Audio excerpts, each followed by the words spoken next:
Hi everyone, my name is Manju Goyal and I am a third year student in SGS ITS Indore. सो आज के इस video में मैं आपको अपना मशीन लर्निंग प्रोजेक्ट एक्सप्लेन करने वाली हूँ जो कि जो कि बेस्ड है ejection fraction prediction using echocardiogram videos. इस वीडियो में मैं आपको स्टेप बाय स्टेप दिखाऊंगी data set, notebook implementation, models, graphs and results, architecture and flow chart और लास्ट में हम इसका जीयूआई देखेंगे। अब आपके सामने है इकोनेट डायनेमिक कैगल पे जो हम देख सकते हैं हमारा डाटा सेट। ओके। सो ये है इकोनेट डायनेमिक डाटा सेट। इसमें 10,000 प्लस इकोकार्डियोग्राम वीडियोस है। ये आप देख सकते हैं यहाँ पे ये videos file list dot CSV करके फाइल है। और ये बहुत 10,000 प्लस इसमें इकोकार्डियोग्राम वीडियोस है। लेकिन हम मैंने यहाँ पे सिर्फ 200 प्लस वीडियोस 200 सैंपल्स यूज किए हैं ट्रेनिंग के लिए। अब जो मैंने नोटबुक है मेरी जिसमें मैंने इसको ट्रेन किया है वो देखते हैं। ये मेरी वीडियो नोटबुक है जिसमें जिसमें मैंने लाइब्रेरीज को इंपोर्ट किया है। आप देख सकते हैं ये मैंने लाइब्रेरीज को इंपोर्ट किया है। TensorFlow, Keras, open CV and like that. And after that मैंने अपना CSV लोड किया है यहाँ पे। और फिर उसके बाद मैंने यहाँ पे अपना जो वीडियो प्रोसेसिंग उसमें मैंने मेरे जो 16 फ्रेम्स एक्सट्रैक्ट किए हैं और उनको रिसाइज किया है। 112 into 112 नॉर्मलाइज किया है। फिर उसके बाद आप देख सकते हैं कि मैंने मॉडल सेक्शन मॉडल 1 लगाया है। मॉडल फर्स्ट मॉडल मैंने जो लगाया है वो है 3D CNN। 3D CNN video इस 3D CNN लगाने का रीज़न ये है कि ये वीडियो को डायरेक्टली प्रोसेस करता है स्पैटियल प्लस टेम्परल फीचर्स एक साथ। लेकिन इसमें एक लिमिटेशन है इसकी कि डाटा कम हो परफॉर्मेंस वीक हो जाती है इसकी। और ये फिर उसके बाद हमने एक इससे रिजल्ट ज़्यादा सही नहीं आया तो इसके बाद हमने efficient net plus LSTM model use किया। ये स्मॉल डाटा सेट पे बेटर परफॉर्मेंस करता है। तो एफिशिएंट नेट जिसमें सबसे फर्स्ट है जो ये 3 मॉडल्स का ग्रुप है उसको हमने यूज़ किया है। तो यहाँ पे फीचर एफिशिएंट नेट जो करता है वो फीचर एक्सट्रैक्शन का काम करता है।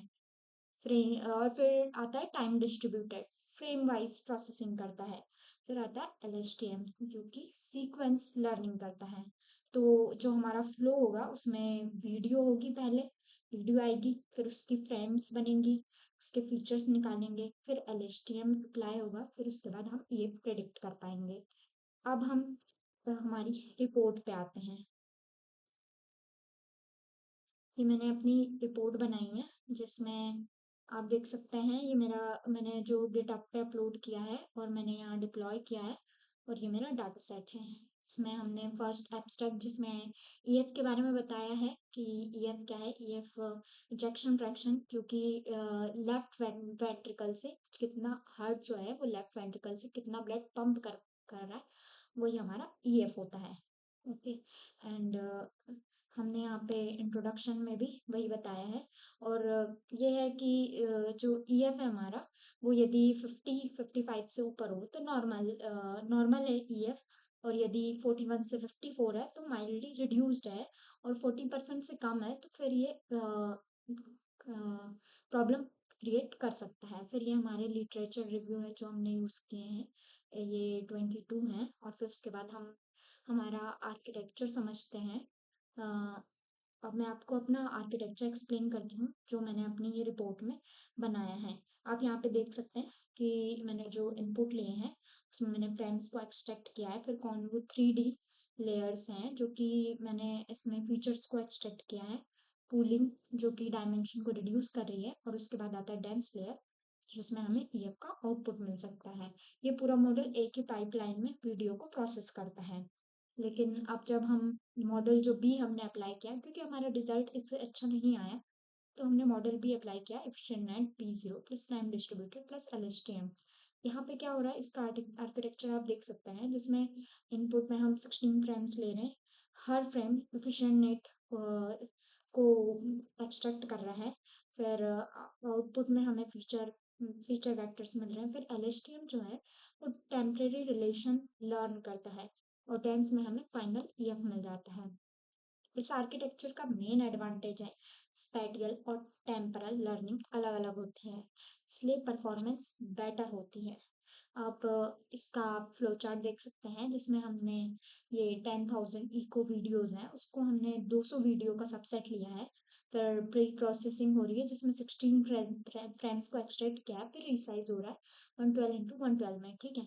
फिर आप देख सकते हैं ये दो पार्ट में अलग अलग डिवाइड है, 3D CNN और फिर इफिशिएंट नेट बी LSTM। जैसे हमने देखा कि इसका मीन एब्सोल्यूट एरर जो आ रहा है वो 12.40% आ रहा है और इसका जो मीन एब्सोल्यूट एरर आरआर आ रहा है वो 9.38 आ रहा है जो कि बेस्ट है। फिर हमने इसी से एक फाइल सेव की जो कि जिससे फिर हमने हमारा डिप्लॉय किया। अब ये जो है कंपैरिजन है मॉडल ए और मॉडल बी में। देख सकते हैं आप मॉडल का टाइप और ये दोनों ही डीप लर्निंग मॉडल्स हैं। इसका देख सकते हैं आप विनर में कि ये नो लिखा है और ये यस लिखा है, मतलब लोअर मीन एब्सोल्यूट एरर।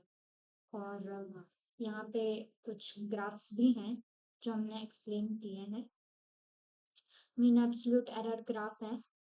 सबसे पहले मीन एब्सोल्यूट एरर ग्राफ, यहाँ पे एरर शो करता है ये एरर शो करता है नेट मॉडल का एरर कम है।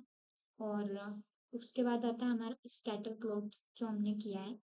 यहाँ पे ideal ideal means diagonal line आ रही है तो मतलब आइडियल है, रियलिटी में सेम वैल्यू। ओके, अब आता है हमारा एरर डिस्ट्रीब्यूशन ग्राफ। ओके, अब ये मॉडल जो हमने और ये एक्चुअल वर्सेस जो प्रेडिक्टेड है उसका ग्राफ है हमारा जो कि आप देख सकते हैं लीनियर है। और अब हम हमारा GUI चला के देख लेते हैं। ये हमारे GUI की लाइन है।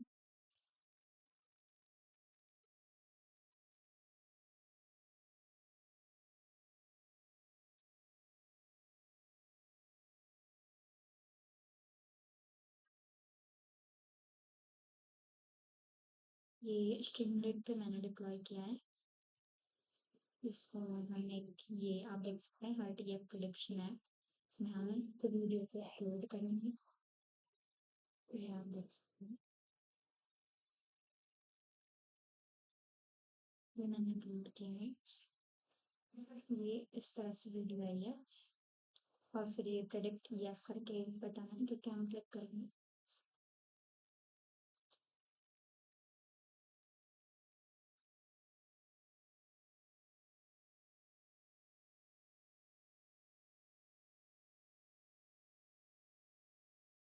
इसको हमने रिफ्रेश कर दिया।